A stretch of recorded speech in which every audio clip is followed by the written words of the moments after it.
Welcome, everyone. We're just going to take a few minutes and let everybody get in the room, and then we'll get started.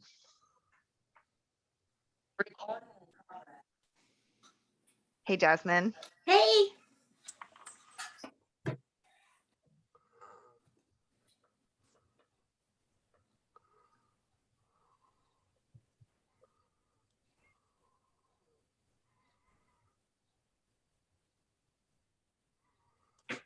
Okay. You think that's enough time, David? Give them another minute. Another minute? Okay. They're still flowing in. I see a lot of familiar names. Oh, there we go. I can see. I forgot that I could see the attendees. Yeah. There we go. Okay. I'm not going to look. It'll just make me nervous. Yeah, great. So great to see friends and acquaintances on board. This is great. Yeah, about another 30 seconds, Katie, and you can rock and roll. Perfect. Thank you.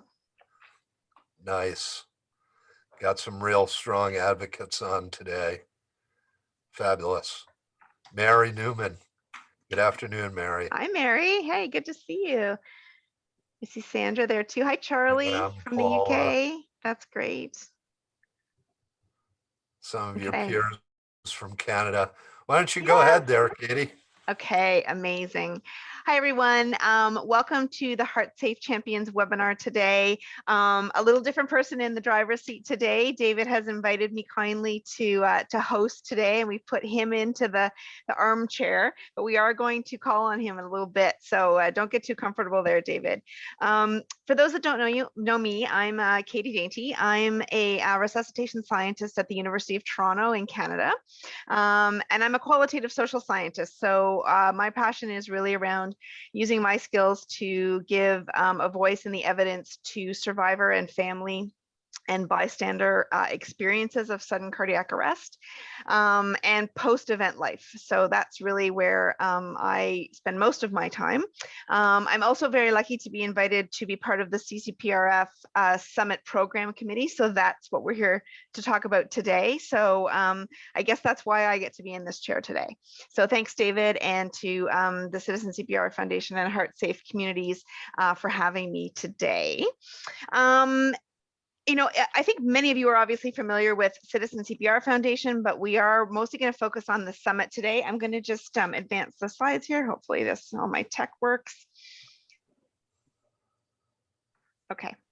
So the mission of the Citizen CPR Foundation is obviously to save lives from cardiac arrest by stimulating effective community, professional, and citizen action. And I think everyone on the call today can buy into this mission and understands that.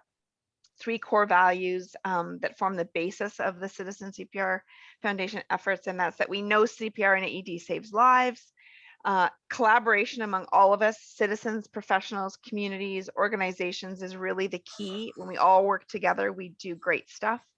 And action is based on best practices that are rooted in science, education, and implementation, right? That great Utstein formula that we've seen lots. And really, we want to just improve outcomes, not only survival outcomes, but long-term outcomes for cardiac arrest survivors and their families. So I think we can all, we should all get a t-shirt that says this on it.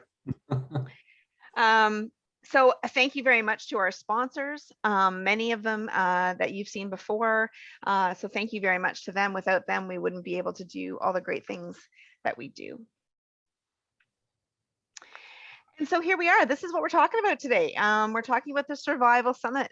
For those of you who might not be familiar with that language, you might know it as the Emergency Cardiovascular Care Update, or ECCU, from many, many years ago, up until maybe like 2 or 3 summits ago, I think it changed the name, David. So this is the Cardiac Arrest Survival Summit. This is probably my favorite event of the resuscitation calendar. It's a fantastic event held every 2 years in early December. And although it's Citizen CPR Foundation is a US-based organization, it really is an international event, an international conference. So for anyone who's passionate about learning about cardiac arrest, how to save lives, how to implement training programs, how to, you name it, it's really there. And that's what I think is the most unique thing about the summit, is that the audience is so varied. So this isn't a scientific conference where a bunch of people like me and Sachin, who you'll meet soon, stand up and talk to each other about science. This is really about science, education, and implementation coming together and people talking about how we can collaborate together and partnering with survivors and families. And I think, there's EMS, fire, law enforcement, healthcare providers of every type, researchers, survivors, families, bystanders, trainers, educators. I could go on the list of the people that go to the summit. And I've never felt so welcomed and so a part of a community as I do when I go to the summit. So if you haven't been, buy your ticket. It is the conference of the year, and it is in person this year. Fingers crossed, in San Diego, December 7 to 10, as it says here. And I love our theme this year: reconnect and recharge. So we've all been, hunkered down in our homes or wherever for a couple of years now. But now we have an opportunity, hopefully, fingers crossed, we have an opportunity to come together and really move forward and keep our mission going, to continue to work together to save lives. So I hope to see many of you in San Diego. And the reason we're here today is that the program committee gets together every January. We start very early and we work really hard for about 6 months to pull together a really great program every year. And we really wanted to talk today to highlight some of the amazing sessions that are going to be there. And I have the pleasure of inviting some of my great friends and colleagues to share their thoughts as well, and people who represent different audiences from various parts of the resuscitation world about what's going to excite them about the summit this year. So we'll get to that in a second. I just wanted to let you know that the schedule is up on the Citizen CPR Foundation website. So if you haven't had a chance to take a look, please do, because not only am I going to ask my friends who are here on our panel today, but I'm also going to reach out to the audience today. And please feel free to add into the chat function anything that you're really excited about, things that are really popped out to you that you definitely don't want to miss, that are in the program. The program is really nicely laid out. It's color coded for different audiences, so you can really, at a quick glance, you can see what's there and available. So definitely check that out for every day. But the point of today is to highlight a few key things. So let's get to that. It is my great pleasure to introduce 3 of my friends and colleagues: Sachin Agarwal, Jasmine Wiley, and David Hiltz. Sachin is a neurocritical care physician at New York Presbyterian Hospital and Columbia University Medical Center in New York, and provides care to patients with acute brain and spine injury in the Department of Neurology's Division of Neurocritical Care. He is at the front line of in-hospital care, but he has a very special research interest in outcomes following cardiac arrest and is doing some really cutting-edge work around measuring long-term outcomes and quality of life outcomes that matter to survivors and their families. So thank you so much for being here, Sachin. And Jasmine is a cardiac arrest survivor, patient advocate, and online community leader from San Francisco, one of my favorite cities. I have to mention that because it's my favorite city in the whole world. And she is the co-founder and co-administrator of the Sudden Cardiac Arrest Survivors Facebook page, which has over 4,000 members and is truly a place where survivors connect, share information, and it's really quite an amazing resource for survivors and families. So thank you so much, Jasmine, for being here and representing that survivor audience. And last but not least, the guy you know the best, David Hiltz, wearing the bling, the CPR bling today. I don't know if you can see it there. He's hiding it down there, but look at that. Who has a necklace like that except David Hiltz? So David, the job that pays the bills is as Director of Innovation and Customer Experience at Code One Training Solutions. But he is really, truly the driving force behind HEARTSafe Communities and so many other amazing cardiac arrest volunteer positions. I can't even name them all over the years. But he's been a part also of the Citizen CPR Foundation Summit Program Committee for many years. I didn't actually know how many years, David, but you were there when I came. And so I'm sure you've been there for a very long time. And so, as I said, we've thrown him into the armchair today, and I'm going to serve as the host and really just trying to get this conversation going. So I'm actually going to start by just highlighting one piece of the program that I think is really important. And what I'm so impressed with this program is not only is it about sharing practical ideas, but there's also so much innovation in the program. And I'm very proud to say that there are several Canadians on the program. So that's yay, Canada, bringing some of those innovations to the light. But things like, drones delivering AEDs. You're going to want to hear that one. My friend Mip Sikon from BC is going to present about his brain bolt, which is saving the brains that we may not normally save after cardiac arrest. Such exciting stuff. And, talking about nurse-driven resuscitation with Bridget Joseph. That's not so much innovative, but that's really bringing to the light who's running the show here, right, in hospital care. So just the innovation has been fascinating to me. The abstracts we got were just so high quality, so amazing. And I'm so glad to see so much of that in the program. So that's what I think. But Sachin, I'm going to put you on the hot seat first. Okay. And why don't you give us some of your thoughts on what kind of grabbed you or what you're looking forward to seeing in San Diego? I think it's a great opportunity to actually show my excitement for the program this year. I had the pleasure of attending 2019, the CAS Summit, and I had no idea that even though I'd worked on the survivorship and after cardiac arrest for at least 5 years before that, I had no idea that there's a summit where you could actually meet with the survivors and the family members up close and be able to not just understand the whole concept, but also like refine your own research methodologies. And I think that was like the best place to be. Since then, I missed last year's session. It was all virtual, but I'm really looking forward to coming this year. And thank you for sending this schedule, Katie, because it really helped me sort of like understand how do I want to navigate because it's a huge conference. There's a lot of parallel sessions, and all of them are so great. But I think it's coming down to what's your priority when you are there. And so to start with the pre-conference workshops, I mean, I am so looking forward to David's HEARTSafe community workshop. And also there's another one, the HEARTSafe school workshop. I mean, I'm a father of an 8-year-old, and I know what the schools are, what schools resources they have and what kind of education or training do they have. And working with the Parent Heart Watch organization this year, I'm really getting up close to the nuances and the issues that schools are dealing with. So I think those two workshops, the pre-conference workshops, really caught my attention. Coming to the actual sessions, the community strategies and survivorship, as you were mentioning, they're all like color coded. So if you're looking at the summit schedule, it's coded in red with engagement, awareness, support, and there are like just so many sessions that I want to attend. The first one on the first day is from survival to survivorship, the journey for survivors and caregivers, with Mary Newman and Jennifer Chapp, who I had the pleasure of working this year very closely. Then there are sessions with looking at the rehabilitation and the interventions. I think it's time that we move sort of like slightly away from just observing and understanding the problem or the issues, but find treatments and how do we navigate, how do we tackle them.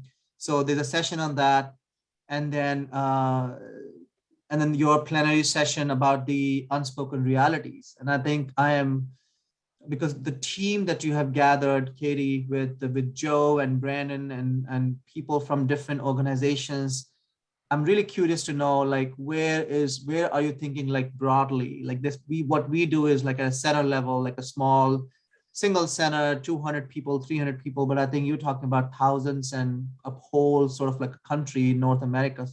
So I'm looking forward to that one as well. You and I both work with the UK group to creating a health-related quality of life measure. So I'm looking forward to that session with the cash qual. That's the name of the measure. So I think there's a lot of like those kind of sessions, and Jasmine has a session on meeting the emotional and psychological needs. So those sessions really caught my attention. But apart from that, I think coming back to the school thing, there's a session by Jennifer Russell on youth with opioids overdose response training through high school CPR programs. And I think that's such a unique idea to combine two different issues in hand that our schools are facing, especially in New York. And how do we combine these two pools of like resources into one? So at New York, I work with our own Columbia University Office of Community Affairs, and they have these discrete programs for each one of them, including healthy diet and physical activity. But I think this is such a unique idea that maybe we should all just work together in this. And I think so. I'm definitely gonna attend that session. And then Benjamin Abella from Philadelphia is doing a state-of-the-art post-cardiac arrest TTM, the targeted temperature management, because as you know, the trials came out and now we are in the limbo. We have no idea. Are we cooling our patients who's known to save a lot of people with a lot of good neurological recovery? But at this point, we would love to get this session highlighted so that we have a better understanding of how the EMS and the physicians in the ED and then the ICU doctors should be moving forward. There are sessions on COVID and how COVID has impacted the resuscitation care. So I think those sessions will be heavily attended. So all in all, very excited. All in all, you're going to be a busy guy at the summit. You're going to a lot of sessions. Yes. But that's what's so great is that across all of the different session types, there's something going on at all times, and you can take part in each of those and really get a sense across the whole sort of chain of survival, so to speak, right? And I think that's that you highlighted how that is. I mean, you're a physician, you work in hospital, but it's really good to spread your wings and learn about other things that are outside of your field of interest, right? And take those up and have this opportunity to see what that's like. So thank you very much for thinking about all that. I think that those are really, there's a little bit of everything there. So that's really good. Thank you. Yeah. Okay. And Jasmine, next on the hot seat. Okay. I wrote something down because I'm prone to rambling. So, so I'm Jasmine and I'm lucky. I survived a cardiac arrest in 2009 when I was 24 due to previously undiagnosed congenital long QT syndrome. And ever since then, almost since the beginning, I've been an active participant in online peer support communities. I'm a millennial, so I went to the internet when I was looking for information. My claim to fame, if I have one, is what Katie mentioned, that I'm one of the founding members and an admin of a Facebook support group for survivors of cardiac arrest that is now, I believe it's now the largest online group of survivors. Maybe not 4,000 survivors, because there's other interested people, caregivers, advocates, etc. But still really amazing to have watched this community start from, a dozen people and grow that much over the years. So through these grassroots, I guess, efforts, as well as work that I've done with the Sudden Cardiac Arrest Association, the SADS Foundation, and some others, I gained a community that's given me more than I could ever give back, that keeps me humble and frequently reminds me of the varied and often unmet needs of survivors and caregivers. Like I said, I'm one of the lucky ones.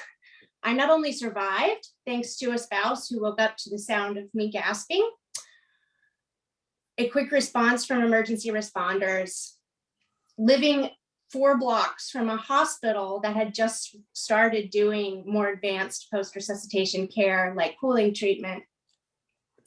And I had a family and a friends and a support system that helped get me from being the extremely vulnerable and confused person I was when I was put into a car with my husband and sent home a week afterwards. It helped get me to, that's all what it took to get me to the person I am today. And so I was lucky. I was lucky to also have medical providers, doctors, nurses, etc., who cared not just about my body, but also about my overall well-being as a 24-year-old whose whole entire life had just been changed. And so even though I didn't have extensive follow-up medical care, mostly just cardiology and primary care and, care for my ACD and that sort of thing, I was really lucky to have some really good providers who sort of maybe went beyond what is typical for their field to do the best they could for me with the resources that were available in the small Midwestern city that I lived in at the time. So I was lucky that I recovered. I was lucky that my memory and my cognitive abilities improved a lot initially and then slowly over the next few years. And it took a while, but I did ultimately recover well. And so I'm lucky, but that doesn't mean that it was easy. It was really hard. I'm pretty thankful I don't remember the first few years. It was really hard on me. It was hard on everyone who loved me. And it was also likely hard on all of the healthcare providers who are so much a part of my story of survival and recovery. We were just figuring it out as we went. And I was lucky. I may forget a few years in my 20s, which is hard to explain sometimes. I may be a little bit different than I was before, but I did ultimately have a good outcome. I went on to live a pretty normal, typical life. I'm 36 years old now. I have an ICD in my chest. I've had some complications of that I've had to deal with. And I have this weird hobby of managing patient communities and being involved in cardiac advocacy. I was lucky, but I don't believe that luck should be what determines our outcomes. I've been accused of being an inspiration. I don't know, accusation is the right word, but I suppose it is inspiring when people like me and so many others have sort of stepped up and tried to fill an unmet need for more support and better resources after we're sent home. But I think it would be more inspiring if those things weren't so needed because there were just fewer gaps in our care. It's really lonely to have everyone celebrate your survival when you're so broken, when you're dealing with a brain injury and psychological trauma and physical challenges and a new diagnosis and all the different things that may be going on that you may not be getting great care for. So that's sort of why I stuck around the advocacy scene after I'd already received all the support that I needed. And I'm glad I did, because as the years have passed, there seems to have been more focus on what happens to survivors after they're sent home. And I've had the honor of connecting with researchers like Katie, who are interested in survivor outcomes. And I've been able to connect them with a large online community of survivors who can participate in ongoing research on this and who mostly really want to. All of our stories are unique and we're all different circumstances and situations, but none of us want it to be as hard for others as it was for us. So we want to help. And we're really glad when you all want us to help you. So that's what I'm most interested in watching unfold even more at this year's summit.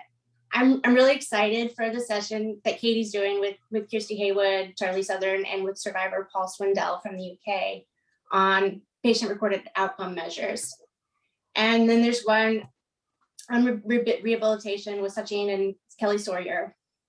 I'm helping with one that Katie mentioned with Fran Lasico, who is she's a fellow board member of the Sudden Cardiac Arrest Association. She helps me with running a Facebook group. And she's a long-term survivor and advocate who I love to embarrass by accusing her of being my personal role model. But she really is, though. I'm also really glad to see the sessions focused on sudden cardiac arrest in schools and on the pediatric and younger population. Even though I was diagnosed in adulthood, I have an inherited arrhythmia. So that's not only personally relevant to my own family, but that's the disease community I belong to. That's sort of my scene. So I'll end with this. it's so important to be prepared to save a life, but it's also important that we're prepared with systems of care and support in place for those who do survive, as well as for their families and for their rescuers. So I started by saying I was lucky, and I was, but let's continue to do the work that ensures that luck isn't what determines our outcomes after we become survivors. That was amazing, Jasmine. Thank you so much. I think it's so amazing that you shared your story, and I really appreciate you doing that. I Thank know you it's, for not asking know. me to. No, well, and I didn't, but I'm so glad you did, because I think it really frames how you look at the program. And I think how others, you know, Fran and others that we know who are really active and are part of the program frame it as well. And I think, you know, I've been working with Brandon and Joe and Katricia and Johnny, and you know, thank you, Sachin, for mentioning the session, although I had absolutely nothing to do with it, that the survivors brought it together. I just agreed to keep them in order on the stage. So, but you know, they were equally as passionate about people hearing that piece as well, right? They titled it Unspoken Realities, about what happens. You know, we've done so much great work, and we continue to do great work on saving lives and getting that number much higher, but then, you know, there's a whole life after that, right, as you and I have talked about many times before. So, and that is just such a huge part of this. Again, a unique thing about this conference, right, is a survivorship track, a track that is driven not for survivors, but is by survivors and family members. That's what I think is so fantastic. We're not putting something on for that group, you know, your peers and colleagues, but by you guys, driven entirely by you guys, which is so cool. So thank you. You're getting lots of nice thank yous there in the chat. So really appreciate you bringing that to the table, Jasmine. Thank you. I'm actually going to throw it out to that audience now and say, I think that my friend Mallory in the background, my tech support there, is helping me out. But if you guys want to raise your hand, I think I can see you in the attendee list, and share some of your thoughts on things that are going to excite you. We'd really like to hear from some members of the audience out there who may have other things, maybe things that have already been mentioned, or maybe things that haven't yet been mentioned. Would love to hear some thoughts from you guys. So Mallory, correct me. I think they're going to raise their hand. They can raise their hands in the participant, you know, in your little hand there, and we'll hopefully be able to see that. Yep, we'll work to unmute everyone, but in the meantime, if you would like to speak up, please do click that raise hand feature, and we'll get you unmuted right away. Great. Don't leave me hanging, guys. We know that they have opinions. Yeah, they they're always do. Not shy, unless you've intimidated them, geez. Katie. I hope not. I've not been accused of that. If I intimidated anyone, I'm sorry. No. I had time to prepare a whole day. A whole day. I know. Yes. I'm gonna have to send lots of thank you gifts for the last minute asks on this one. I don't want to go to calling people out here. I see some friends on the line. Don't want to call you out.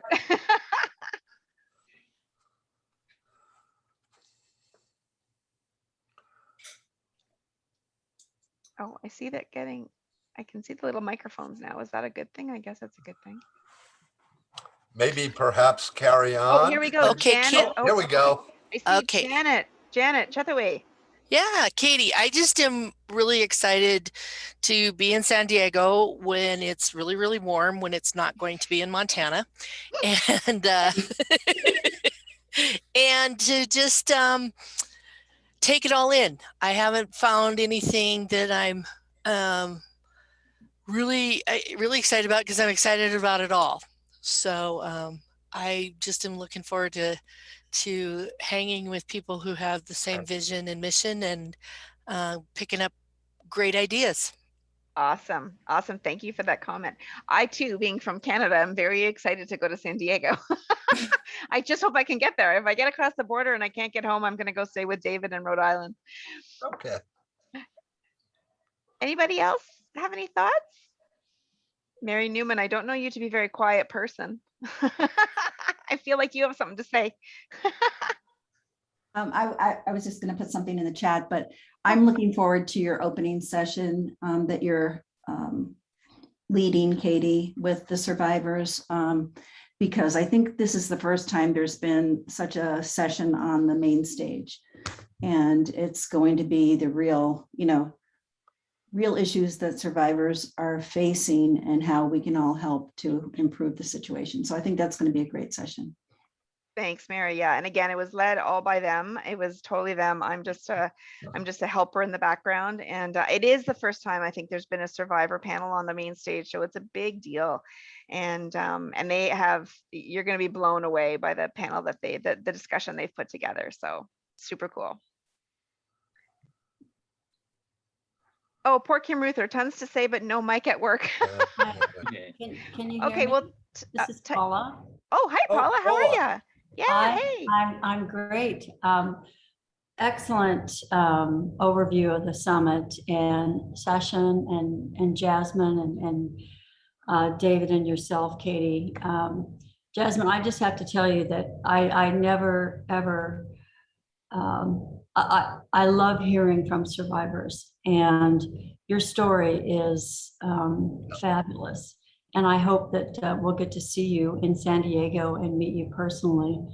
The 40 Under 40 committee that was formed and really kicked off at the Seattle Summit in 2019, where we took in nominations. We had to select only 40 under 40 candidates to be awarded. That group is extremely passionate, just like you are. And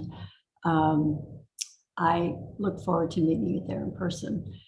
So we do have an absolutely fantastic program. Katie, Ed Rock, David Hiltz formed the core program planning committee with a lot of support from Sandra Clark, of course. And it's, I think, maybe one of the best programs that we've had. It just keeps getting better and better. There's a nice balance of speakers. I'll give you a little hint that before long, that celebrity speaker that you see on the website is going to be announced. So check the website frequently. You'll see it in the marketing materials as well, but we just got that confirmation today. And I think it'll be very exciting to hear this person speak. So thanks to each of you. This is a little bit of a different twist on the HeartSafe community webinars, as you mentioned, Katie. But I think one that you did a great job hosting. This is almost always on David Hiltz's shoulders, and he actually is an excellent host as well. But thanks again to each of you, and especially to you, Jasmine. Great, thank you so much, Paula. Yeah, Daniel, is that you? It is. Great. Jasmine, I got to tell you, I've been waiting 30 years for the portion that you're going to have on Friday about caring for the caregivers, about caring for the families of the survivors. We've told people for so long in CPR, you got to practice and do this right, because if you do it wrong, you might break ribs and you could even kill them. Then they do CPR and they feel the inevitable cartilage given or even bones fracturing. I've had people tell me on the scenes that they didn't do CPR because the last time they did it, they hurt somebody. Then if I, as a paramedic, end up taking care of a family member or a pediatric patient, I automatically get critical incident stress debriefing. We do nothing in the past for those that did citizen CPR and are left feeling that they might have killed their loved one. It's time. And Jasmine, you especially touched me. I hadn't thought about how difficult it was for the survivors struggling with what brain trauma they had. That's something I look forward to hearing more from you about too, and hearing what I can do about it. But I am so looking forward to this conference, and thank you folks all for putting it together.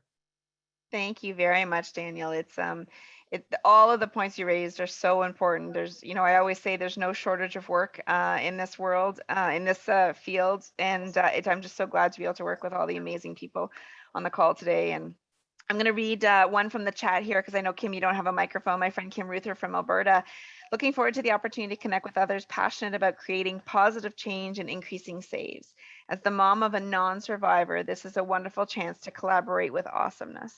And I think that's, Jasmine, you touched on the advocacy piece for sure, and that's what, just is so empowering for me as a scientist, and I'm sure for my provider colleagues and others, that you the ability for people to come back and want to give back after surviving or having someone of their loved ones pass away from cardiac arrest is just so empowering to make us want to keep doing more good. So that's amazing.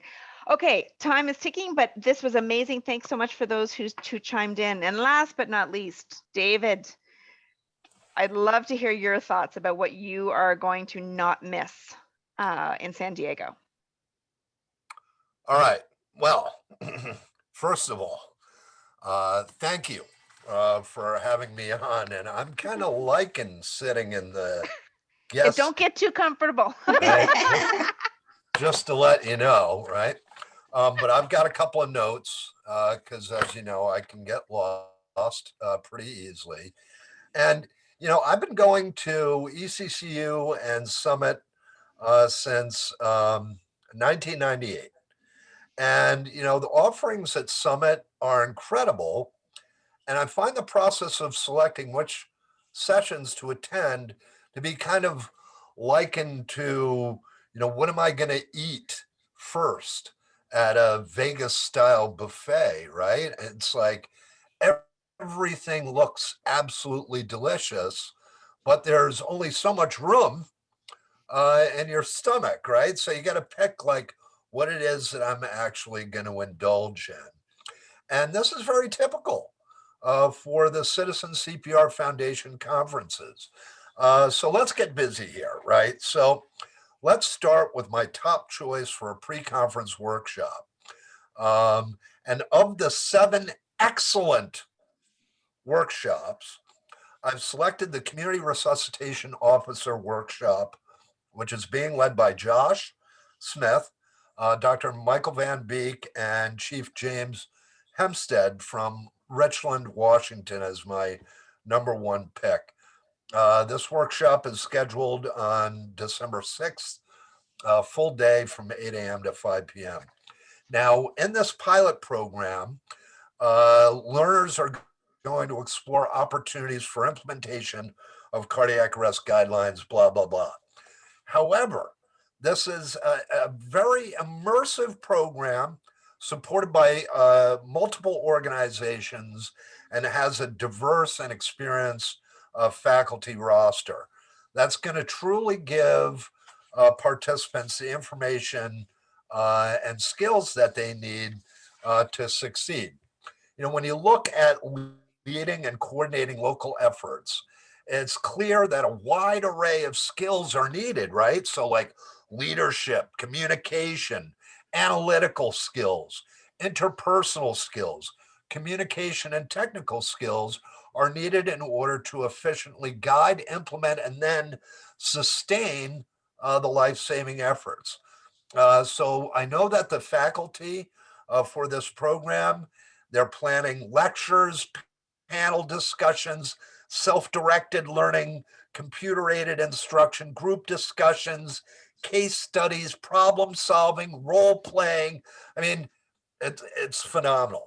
And in fact, the crew from Richland has identified 50 areas of study and concentration for community resuscitation officers. And it like spans things like, all of the typical stuff like science and treatment recommendations, but then, biostatistics, epidemiology, informatics, data collection, how to use pivot tables, traditional methods versus innovative CPR training methods, debriefing strategies. I mean, the list is kind of exhaustive, including like interrogating automated external defibrillators.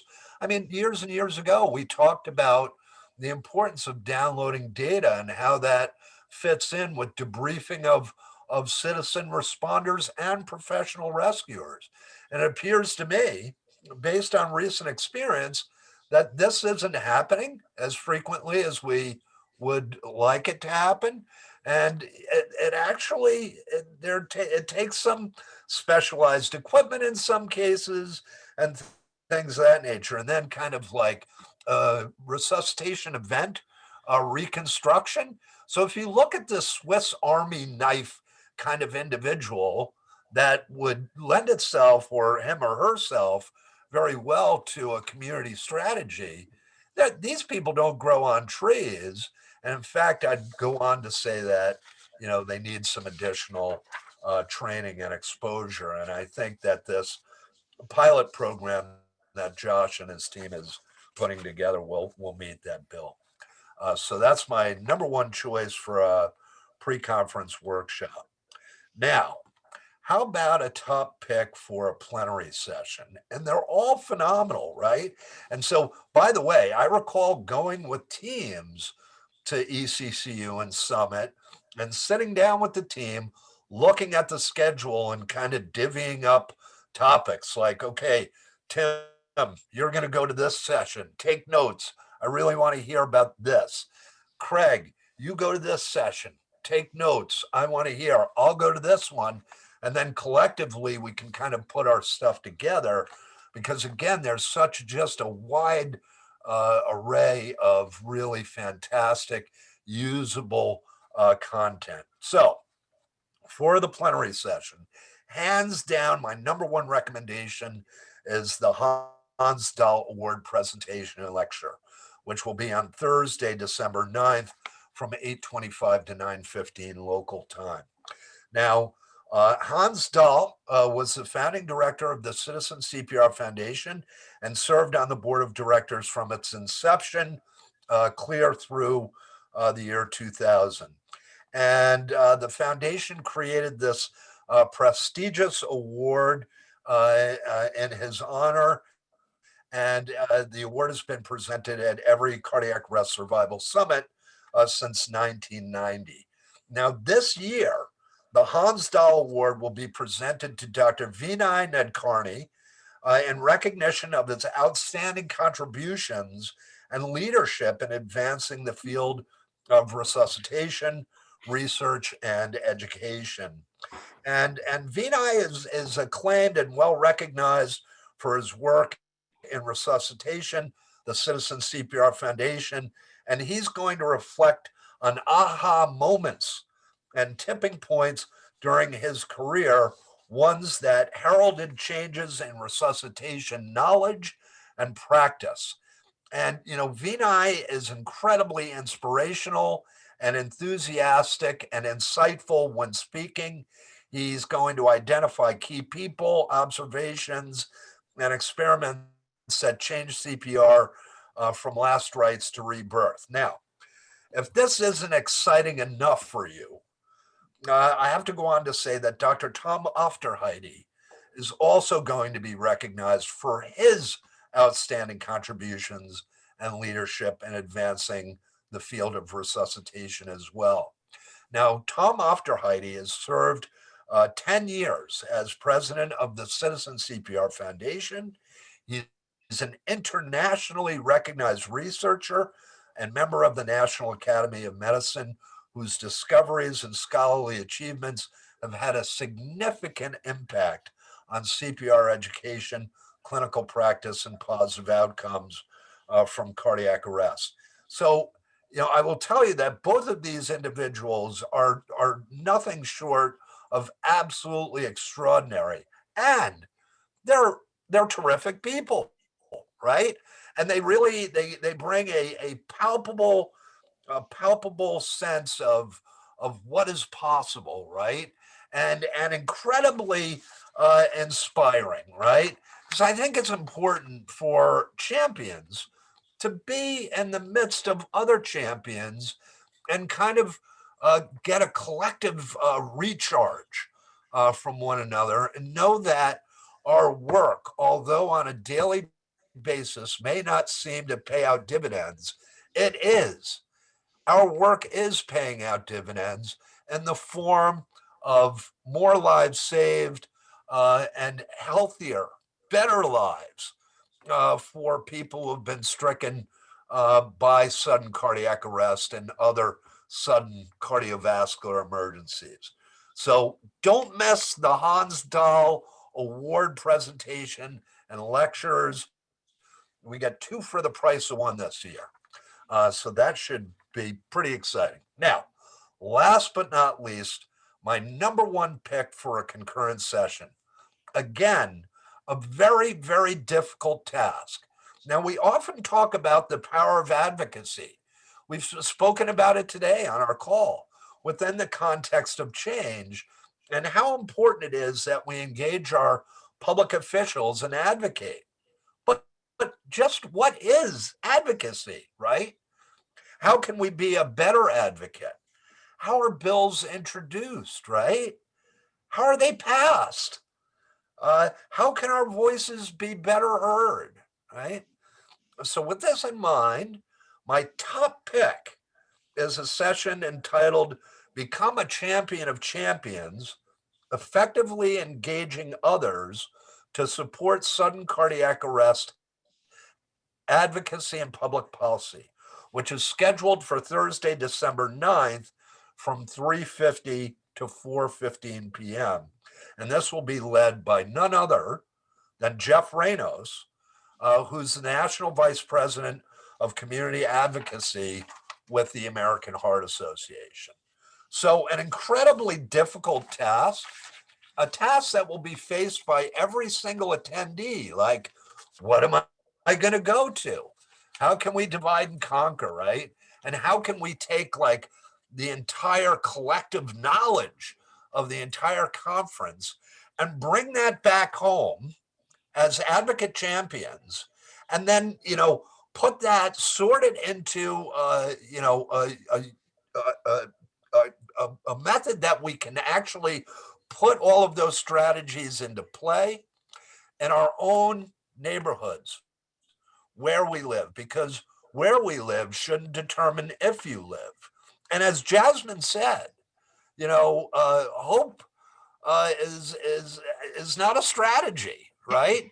It shouldn't be, this individual was fortunate enough to have these things in place when they had their life-ending event, right? Or their potentially life-ending event. Outcomes should be far more predictable than they are. And so thank you for indulging me and allowing me to share my own personal opinion, which does not represent that of my employer or the foundation. These are my feelings, and these were my top 3 picks. And thank you very much, Katie. Thank you, David. That was fantastic. Thank you for giving some background to some of the, some of those talks and those sessions. I think that's, that's going to grab people's attention for sure, to know a little bit about more than what's behind the title.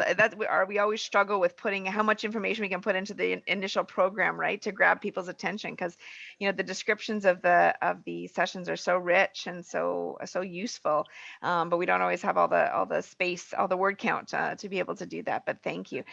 This is definitely a conference where I come back and my head hurts. My head's on fire. I want to just do everything the next day, right? It is true that you want to bring it home and really take little tidbits of programs. You might not be able to implement a whole program the next day, but little tidbits and really get the wheels moving is really what it's all about. And there's going to be lots of opportunities to interact with speakers as well, and the people presenting. That's another thing that I really like about this conference, is it's not somebody way up on a stage that you can't access. The program is designed that definitely for the plenaries, for sure. There's follow-up sessions afterwards for you to be able to go and talk further. But all of the speakers that I've ever witnessed there are open to chatting after their sessions and their presentations, which is just so great. Lots of interaction, networking time, and I know that's where I've had I had the pleasure of meeting Jasmine and Fran and Sachin and all the people that I know now. We're at the networking sessions afterwards, so definitely a a key piece to keep the conversation going after the presentations is really important too. So thank you so much to Sachin, Jasmine, and David for sharing your thoughts. I hope this has excited everyone on the line to go and check out the program tonight. As you're, sitting around eating dinner or whatever, check it out and see what's going to get you there. We are in person. We're going to keep our fingers crossed it's going to stay that way. And I know, Daniel, you asked a question about recording the sessions. I think Wellington, who's the group that's doing a fantastic job of keeping us organized for the summit, will be coming up with a whole bunch of different ways to be able to access the content. I don't know what all of those are just yet, but there will be different ways, and appreciating all the virtual opportunities that we have in our world now. And so we'll get back to you about that. But thank you so much to all of you for attending today. I hope this was exciting. It was a different kind of HeartSafe webinar, but I hope it got everybody excited, and I look forward to, if I get there, please come up and introduce yourself. I'd love to meet each and every one of you. And I'm sure David, Jasmine, and Sachin feel the same way. And we look forward to enjoying the sunshine in San Diego. I will just a plug for next month. Next month's HeartSafe webinar, it's Shocktober. So, it's AED Awareness Month. So that'll be a great reminder. And let's get everybody out there teaching people and educating people about the importance of AED awareness. So thank you very much again to my friends for coming on the call with me today, and thank you all for joining, and we will see you in San Diego. Thanks, Katie. Thank you, everyone.